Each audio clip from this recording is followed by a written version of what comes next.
Hey, yo, what's good, man? It's your host, Cleve. Welcome to the Third Coast Podcast with my man, Joe. What it do, Gators? What it do, man? It's your host, Cleve. Third Coast Podcast. Joe, what it do, Gators? Joe, what it do, Gators?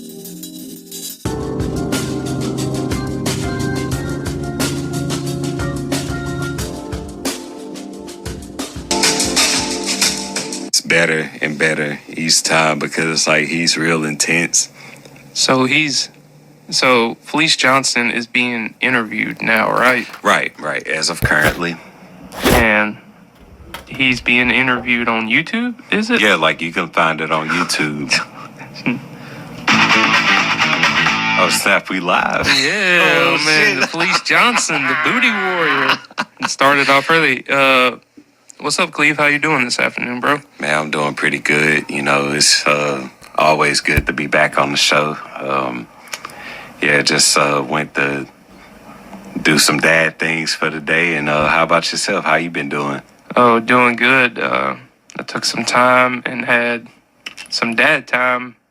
I've been working a lot of hours, but got to watch the Saints game, and I actually cleaned up the shed, which was nice. And it's, got up all the empty beer cans and the cigarette butts, and got to play outside with my daughter a little bit through the breaks, and just it's nice to have like a little area to relax. Yeah, but it's nice been a good and day. smells nice in here, by the way, not to cut you off. Oh, thank you. It's probably because I swept up like 6 pounds of dust. I don't know why this place gets so dusty, and then I cleaned up the chairs, and I put up the canopy tent, and I rolled up the thing. Like, I was being productive out here, getting all the stuff ready for FET.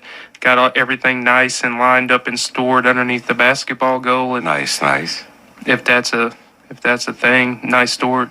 Yeah, it's always good to keep tidiness in your storage area. Like, I went by my mom's. I normally do my laundry there on the weekends, with the parents, and she had called me. I got screwed on Friday, but she called me Saturday to try to get me to help her with the storage. But thank goodness that my brother actually helped her out. So appreciate you, Grove. Love you, Yeah, bro. she had like a bunch of boxes and stuff in the house, and like had a couple corners to clear out. And she was thinking like how the weather was pleasant, and just like wanting to get her house back in order because, nobody likes a cluttered space because you can't really see or think or move around comfortably. Yeah. And, enjoy the space of what it's purposed for. So it's just, whenever I went by there, she had everything all organized and tidy. Like, my nephew's getting a bed in and, checked out his room. It's looking pretty organized as well. So I was really excited. I just waited to see the outcome of it after everything was finished, like what was going to take place, and like what you've done with the place. Like I even came out, I was like, man, it even smells nice in here. It doesn't smell like old dusty, old dusty podcasts, like from previous. Big shout out to No Keys Cahoba for tucking away beer cans that I found. I found probably about 7 tucked away cans, and that probably helps with the aroma of the space too. Not that stale beer smell in a can hidden behind a chair. But I digress. I ain't gonna talk no more shit. Love you, Koba. We actually are gonna dive in. We got a phone-in interview, and we're gonna see if Mr. Shane picks up the phone right quick. I gotta reach down and touch this phone.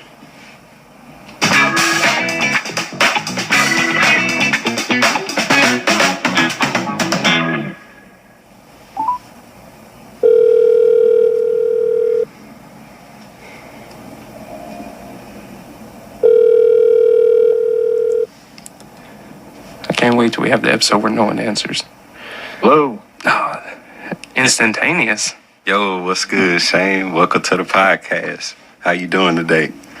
Hey, man, I'm doing good. What's good with y'all? It's been a minute, though. Yeah, I haven't seen you in years, bro. Man, I want to say, damn, Joe, definitely for you. I ain't seen I don't even think I've seen you since before you served.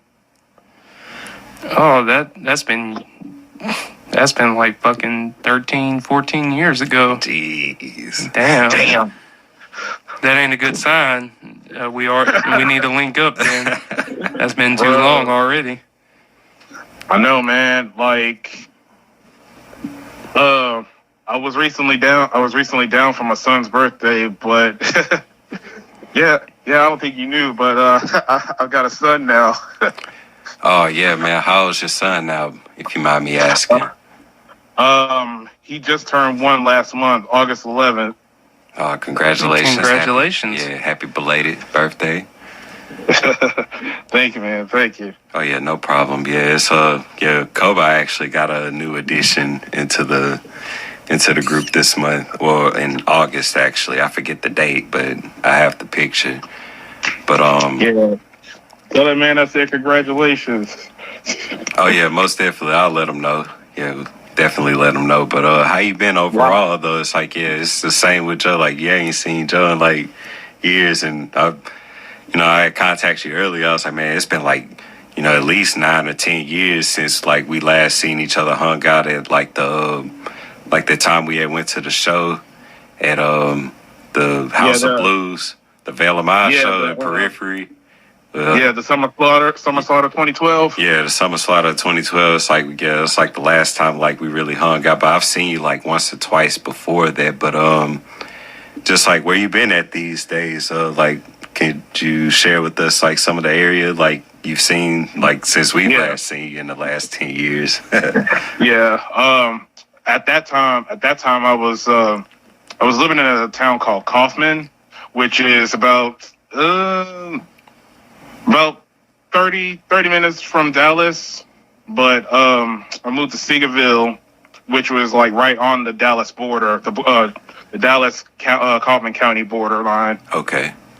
All right, and currently I'm living in Fort Worth, like West Fort Worth specifically. Oh shit, yeah, man. All right, yeah, up in Tejas, Texas. Yeah, man, you have no idea, dude. Like, between the traffic, the wrecks, and the construction, and especially the construction. I lived in El Paso for 4.5 years. Well, no, it's technically 3.5 because I went overseas for a year. But I know about Texas's traffic. You don't have to explain to me. It is one of those consistent headaches that every day you live in Texas, you wake up to. Yeah, man. Like, specifically speaking, Highway 35 is one of the worst, if not the worst, of the worst. So it's like where I'm at, it's like 820, 30, and 35 is just clusterfuck central. Although 35 has improved a bit since I get more or less finally finished up adding that expressway. Because I've been hearing they've been working on that. Oh yeah, and Highway 635 in Dallas. That's another one. They're still doing work over there too. They're still doing construction on that highway as well. Right. Yeah. But yeah, just in that area though, like Northwest Texas has like a lot of that going on. Well, in Fort Worth area, but like I had took a vacation like in August as well. And I was traveling down to South Padre Island, where it is the same problem, where you have clusterfucks of traffic, where you have these aggressive drivers. There was a cyclist, or I'm going to just say like a motorcycle, like he was like going through Houston with a BMW and a Hellcat of all cars. Just like three cars like going through traffic, bobbing and weaving through the interstates or whatever. Sam Houston, I think it is. Man, like just that highway alone is giving me more problems. Like I've had more close calls on that road in any other part of Texas. It's like Houston, and just y'all giving me old anxiety for driving in Texas right now. Y'all giving me flashbacks. Yeah, because there's no such thing as a speed limit there. It might as well not be. Like they recently changed the laws up too. I have to take a deep dive into like what was all changed, but I know like primarily they changed up the traffic laws specifically. Oh, okay. I just can't remember everything off top. That's understandable, but yeah, something else that we had talked about, like to kind of change the topic a little bit. Like, you know, it's good that you've been in Texas. It's a lot of opportunities there. Yeah. More so, like whenever we had talked earlier, you was sharing with me about a project that you were sharing like interest about. Do you mind kind of like giving some details on what exactly this project is and how long maybe you've been, indulged or invested in trying to even make it as an idea, or if it's a current thing in progress? Well, basically, someone recommended to me a long time ago that oh, hey, you should do a YouTube channel. And I was like, nah, I mean, because a buddy of mine, his Devon, shout out to Devon. Shout out Devon. Yeah, this person recommended me, oh, you should do a YouTube channel because you guys are like always talking about anime and shit, especially obscure shit. And I was like, I know, but at the same time, it's like everybody else has been doing it because like anime and gaming has become so mainstream nowadays. Well, especially at this point. Right, yeah, in some degree. So, like... Is it more like development or design or artistry? No, not... Well, really, I've been mulling it over, and I was like, okay, you know what? I'm a dad now, and I never really, like, I never really expressed myself, so to say. Like, my family, and I have a huge family, and a lot of them probably don't really know who I am, so I figured, you know what? We'll do this instead. I'll do this. Like, I decided to like be a content creator. All right, content creations. Okay. Yeah. So like, matter of fact, let me ask you guys something. Since you guys are pretty much in the field, you being podcasters and all, like, how would you balance out? Like, how do you guys like being like family guys? Got you. Pun not intended. How do you guys balance out like doing your content creation thing and being dads? Just living your day-to-day life. You want me to tackle this one? You go first. Yeah, it's an everyday process because there's so much that you have to do to make that work. You have to have YouTube, you have to have Facebook, you have to have Instagram, you have to have TikTok, and then all that boils around to like what we generally do on the weekends is the show. So we do the show guaranteed we do it every week, but sometimes we do it 3 weeks out of a month, so we skip a week. But it's to be completely fair when it comes to making videos, and especially with YouTube, that I've learned personally, that is a constant thing. If you want to be any type of relevant, you got to put content out almost every day. And it's a big platform, and you would think that, okay, what I'm doing is not going nowhere, but it's the consistent grind. It's building your algorithm inside the YouTube system or inside the Facebook system, Instagram, blah, blah, blah, blah, blah, all the different platforms. But I think that as long as you're out there and you're expressing yourself and trying to do something for yourself, that you'll get the followers and you'll get the people that want to see you. And it's pretty cool that you're going to do that. You know, see, that's my thing. Oh, I'm sorry, Cleve. I didn't mean to cut you off. Oh no, go for it, bro. Like, what were you gonna say? See, that was my thing. The dreaded algorithm. The bane of every content creator's existence. Yes. See, that's my thing. Like, my objective is like, I know that everybody that does everybody wants to do their own thing, but like, you can only like do so much. Like, you can only do so much that you, like, if you do anything outside of like what your original objective is, like, the algorithm is going to punish you for it. So like, but unless you're one of the lucky ones, like say, are you guys familiar with RDC World 1? No. Not offhand, no. I'm not. I can't say.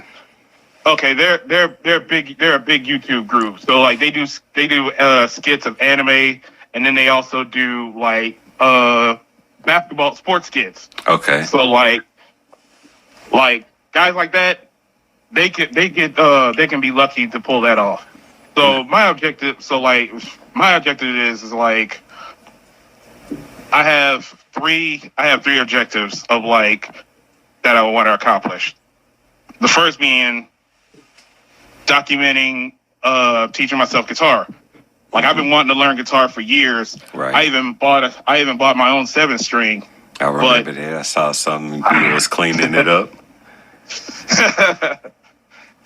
I have two Ivan SGOs, which is pretty much good for beginner guitars. Right. All right, documenting my progress on it. Like I've been trying to do it for like 8 or 9 years, but life just been getting in the way.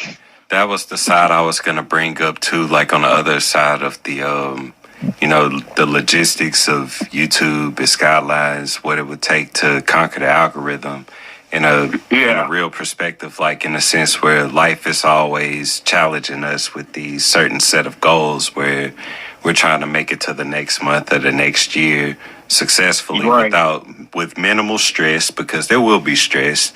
A lot of it is like in the timing and just like having a set schedule. Like if you're planning or procuring on a goal, like how much time will you have allowed? Like if you already have free time, that free time should be allocated to the time that it should take for you to pursue a goal. So let's just say you have 1 hour out of the week to pursue this goal, whereas like we do the podcast in a sense, it's like we may take 2 to 3 hours total because of breaks or because of like, different conveniences or inconveniences that need to be taking place at the moment. It just all incurs on like how your life is positioned and just like how well you can stabilize by incorporating new opportunities within it without putting yourself in a bind in a sense. Because as a content creator, it does take a little bit of self-investment, whereas like you're commonly working, the money that you get, you use for like if you're paying for a house, a mortgage, or if you're renting, you pay your rent, and then your utilities. And like once, like that's just fixed income. And then once all of that is taken care of, like what you have left to invest in, it goes hand in hand with the time that you have. Whereas like we're all dads in a sense, like we have kids, kids come first. There's plenty of time to occupy yourself with them. So that's why I say, that's a 24/7 job that doesn't pay any parent well enough, even with government funding. But I digress on that topic because I don't want to talk about politics or any of that jazz. But yeah, most definitely though, that's all I could add in a sense. Like if I may put in my opinion, it's just like what amount of time you have.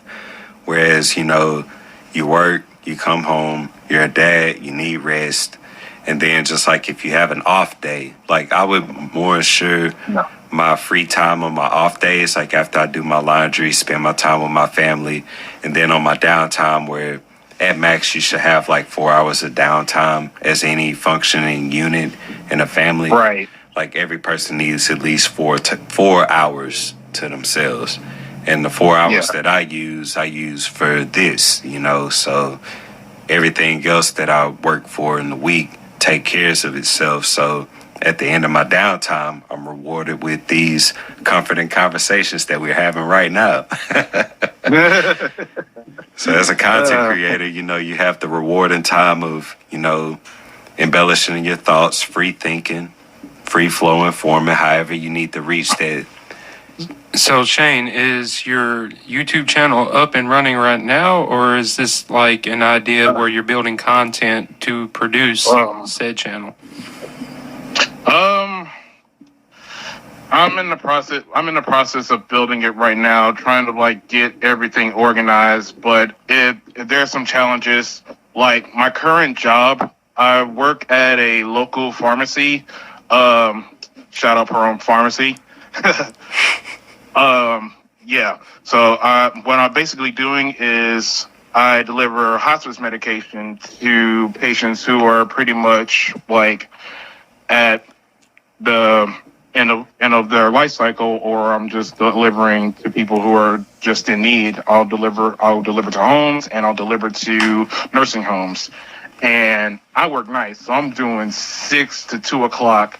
Most nights I'll be there. Most nights, if I do a 6-hour route, sometimes I'll be coming home at like 3 in the morning, 3 and 4 in the morning.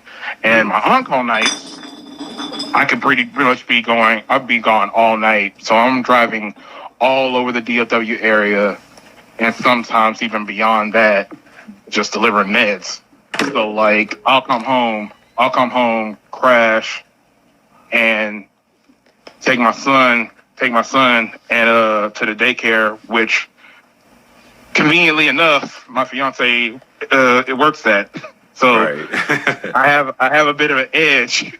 But even then I have like maybe 4 hours out of the day that does give me 4 hours out of the day to work on something. But, So, like, out of those 4 hours, I would, in my opinion, I think you should use 2 hours out of those 4 hours to kind of like, once you, like, if you haven't already have it going, I would have a 2 hour minimum to kind of like start with that. And then just depending on how you're feeling, if you feel to keep going, do 3 hours or 4 hours. And then just Right. like, cap out, because there's always a cap out limit. You don't want to over excess your creativity. And the same thing goes with writing music. It's like, as you know, like I've been in bands, I've been with, Man, you touring done it all at artists. this Like point. I've done different variations and aspects of like, producing music. And just like within those experiences, like I never took any of those for granted at all. Like all those experiences for me were experiences that I can gain something from, something I can learn, invest in myself, and I can, create, like give other content creators new ideas. I've always been a trendsetter, but nobody ever gave me the recognition of it. But amongst friends, outside of all of that, it's always been that way. And the same thing Not all the goes time. with producing creative ideas, such as to go with the podcast or to create an anime slide or to produce a show. It all involves a certain amount of time that's invested in that creativity. Right. But yeah, Much most appreciated. definitely. Oh yeah, most definitely, man. If anything, I'm rooting for you all the way, and I hope that YouTube channel do you have any tags or hats? Not yet. Not yet. He's in the Not building yet. process. Not yet. Well- I'm still in the building process. Got you. Well, I got a question to ask for you, Shane. Did you have a chance to check out the new Netflix series with One Piece, the live action series? That I did. And can I get I'm surprised. can I get your honest Yeah, go review right quick? Whew. All right. I was super skeptical about how it turned out, especially after the track record, particularly speaking the Cowboy Bebop live action, which I didn't have too many like gripes with it. I was actually invested in the direction that it was going, but then Netflix pulled the plug on it. But One Piece, on the other hand, now I've actually watched the anime. I'm some episodes behind. I'm on the current arc, but I'm a few episodes behind. But I've been getting spoiled left and right. But as far as the live action, like it did exceed my expectations. Like there were some liberties that were taken where characters were cut because it's One Piece. It's One Piece. It's a long ass anime. It's been around 25 years.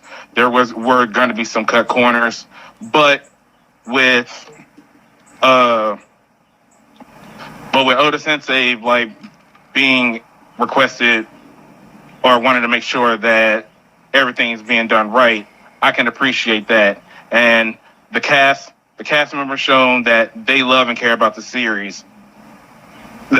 excuse me, that they love and care about it because it's a big series. It's one of the biggest shonen series of all time. Yeah, I've watched like the first 2 seasons. I could get into it. I haven't invested into all the seasons, but the little bit that I did watch, I can definitely understand why it's a popular season that's been around for as long as it has been. Right. It's not for everybody, but I don't know. I low key created some monsters, if that makes sense, because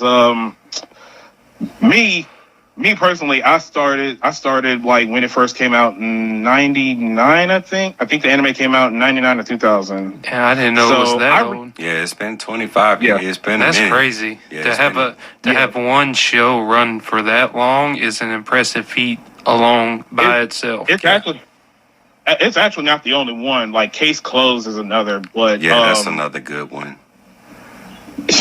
And I'm a sucker for mystery and detective stories. But yeah, I actually restarted the anime like 3 times. Once because I found out that the 4Kids dub was severely edited the hell out of it. Like, oh my god, it's atrocious, dude. Like, the best thing about it was the theme song. Like, they censored cigarettes with lollipops, which is understandable, but like they censored guns with some really weird shit. Oh my god, it was downright unwatchable. The second time I restarted was when I actually found out the Funimation dub, which was uncensored, completely uncensored. Third time was introducing my fiance Heather to it, and her being a big Pirates of the Caribbean fan, she's been along for the ride since. But we recently went to her grandfather's house yesterday, and her uncle asked us about it, and he was like, "Oh, did you guys watch it?" I said, "Yeah." I actually liked it. And next thing you know, they're all watching. He's watching it with his kids. I'm like, oh god, I created some monsters now. Just like, and now 5 minutes ago, I'm reading a Facebook post from my cousin saying that he started. I'm like, damn, that's the power of One Piece, yo. And all it took was that the live action version of the show like finally did some justice.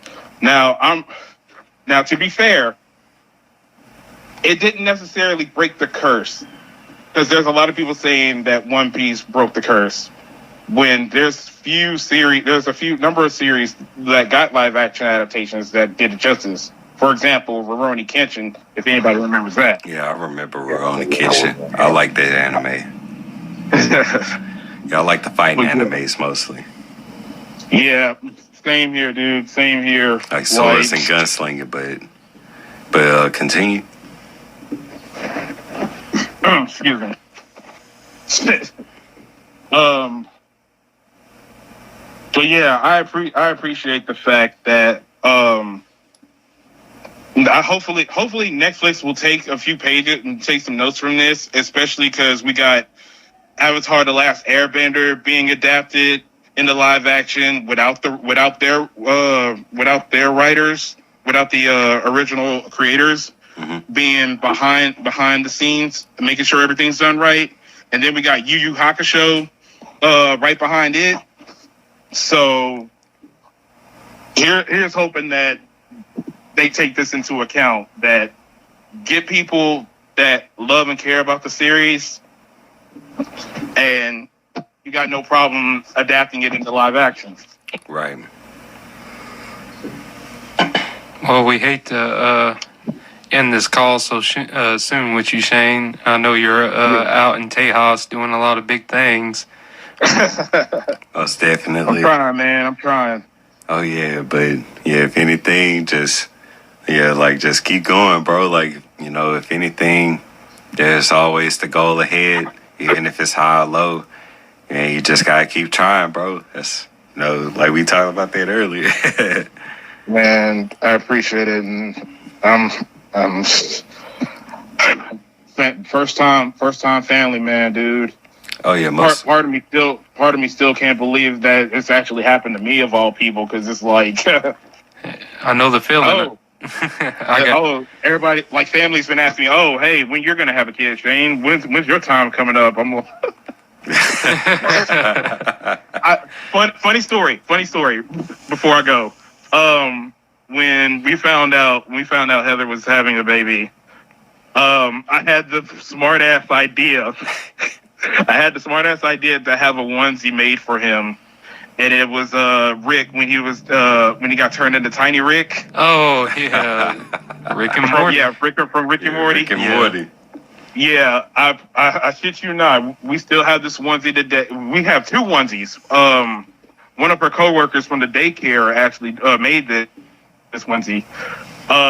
It has Rick as Tiny Rick on there, and it says, "It's done." Now everybody can shut up about it. Yeah, it's definitely a point to be made, that the question was at arise. But yeah, it's sad to say, we got to end the call, and, we got some other content that we're going to get into the show. But yeah, this one will definitely be aired. This is 209. This will be 209. Yeah, big 209. Hey, congratulations, man. Congratulations for making that milestone. Oh yeah, on Big 200. Yeah, we did 200 in New Orleans live show. Yeah. Yeah, that was a fun show. I've actually been listening to you guys. Since 200. I've been kind of like backtracking the earlier episodes, try to catch up. The earlier episodes got some shit in it. Yeah, you got. Yeah. There's plenty of content to listen to for sure. Yeah. But thank you guys for having me over, and good luck, and hope there's many more to come. Oh yeah, most definitely, man. Bro. Like shit, as long as we got a microphone and some electricity on this planet, we're gonna be doing the damn thing. Oh yeah. I love you, bro. Be safe out there. Yeah, love you, Shane. Y'all too, man. All Peace. right. Love you guys too. One.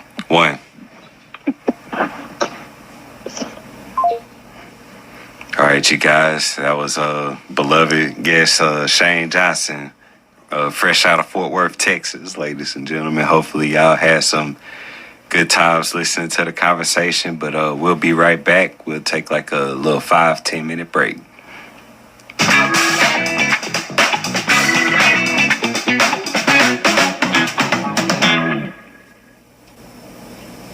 Okay, we're back. So, Cleve, what do you know about piranhas? Yeah, I was saying that, like, I've known piranhas in movies to be, like, vicious creatures that, like, eat people up, like, whenever they fall into the water. But, like, I believe in reality they're not so vicious creatures. But, how about you, Joe? Exactly. I thought that piranhas were like fucking just like demon little fish of the waters, and to come to find out they're very timid creatures. In truth, it is the piranhas that are routinely eaten by people. So more people eat piranhas than piranhas eat people. Only a few people have ever been eaten by piranhas, and yet human attacks have indeed occurred, mostly in the Amazon basin. There are several hundred documented cases of attacks by piranhas, with few ending in death. Where are piranhas in the U.S., you might ask? Do you think we have piranhas in the U.S., Cleve? If we did have piranhas in the U.S., I would think there would be, like, more in... Because, like, thinking of the Amazon, I would think they would reside, like, in more, like, murky waters, not so much the freshwater basins, but I guess saltwater. Their native range is within tropical America. No established populations have ever been recorded in the U.S., although there have been multiple records of piranhas in California within the past 30 years. Oh, okay. Most likely due to aquarium releases. So I guess aquariums can just release piranhas wherever they fucking please. Yeah, I never knew that. So, Cleve, what is the largest piranha in the world, you think? Oh no, I would think somewhere in South America, like just off, just off the cuff. The largest true, I don't know why it says true piranha, but is the San Francisco piranha. Okay. Which you're thinking of California, but actually also known as the black piranha or the black-tailed piranha, native to Sao Francisco River Basin in Brazil. Brazil. Okay, yeah, so it is South America. Yeah, Okay, this aggressive omnivore grows more than 13 inches long and weighs up to 7 pounds. Yeah, over a foot long. That's 7 pound piranha? Yeah, man, that 1 inch is the length of them teeth. Yeah, get some teeth razors sharp.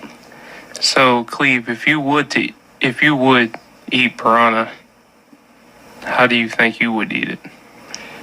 If I were to eat piranha, I would think, again, like South America, they'd put that shit on a stick, have an open fire, rotisserie style, or, if you peeling it for the meat, just open flame, grill style, on a skillet or a hot plate or something like that. But the usual method of cooking piranha is grilled, fried, or steamed up like a regular fish, but smoking is another common method used too. Another thing about piranhas to keep in mind is they're bony.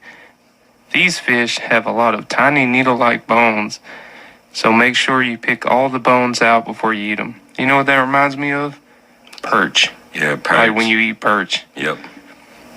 I don't know, I might be one of the only people, but have you ever choked on a little small bone of a perch before? I have. You trying get to chew it up, it's like that fine half bone. It's like you try to swallow it down, it goes down the wrong way. It always fascinates me. It's like Earth's deadliest creatures that can eat shit. It's like they're fucking like monsters, and then us as humans are like, damn. I sure think that piranha looked nice, deep fried. Yeah, some good eating right there. Or like sharks, or just like alligators. It's just like some of the most vicious creatures out there we eat. It's like, man, you're a dominant predator. Yeah, it's that predatory aspect. It tastes good deep fried. Yeah, going all the way into. Never mind, I ain't gonna say that on the show. That's a little bit too dark for the audience, but.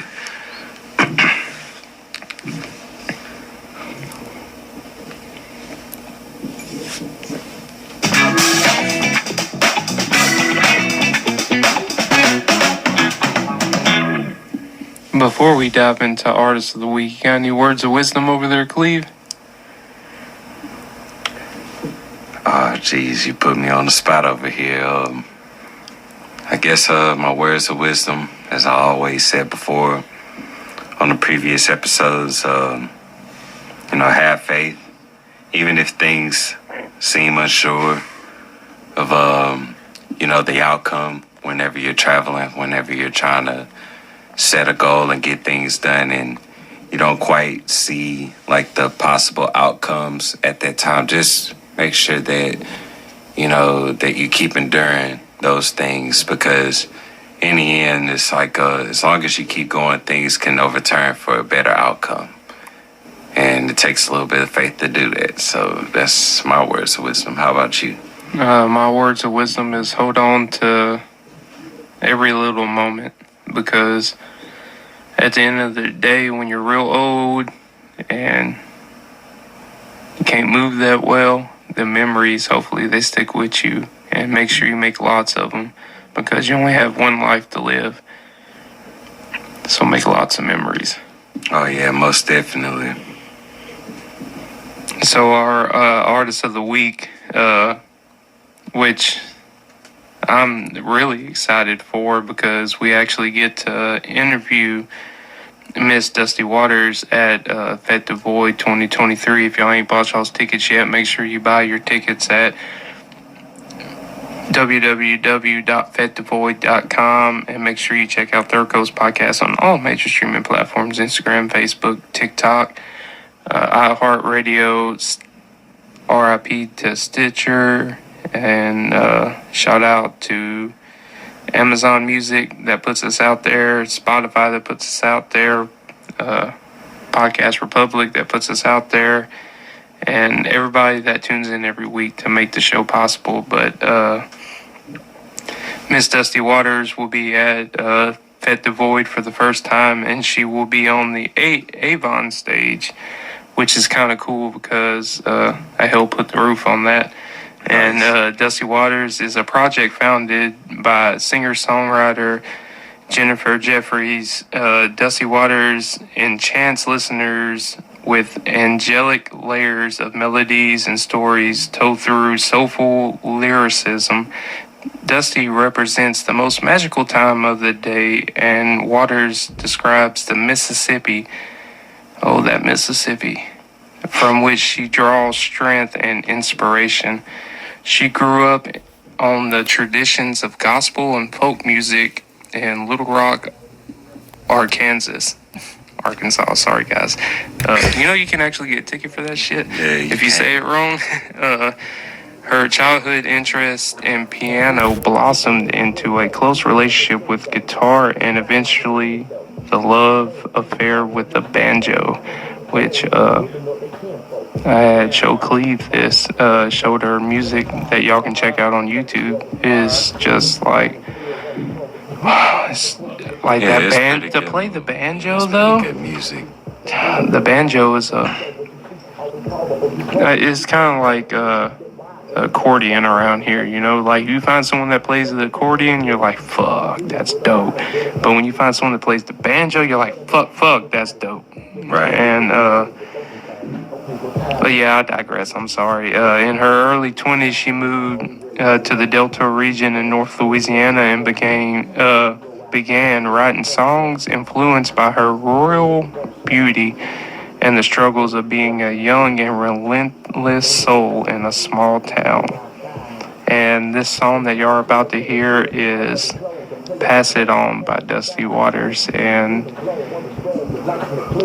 I guess we check y'all out on 210. This is 209.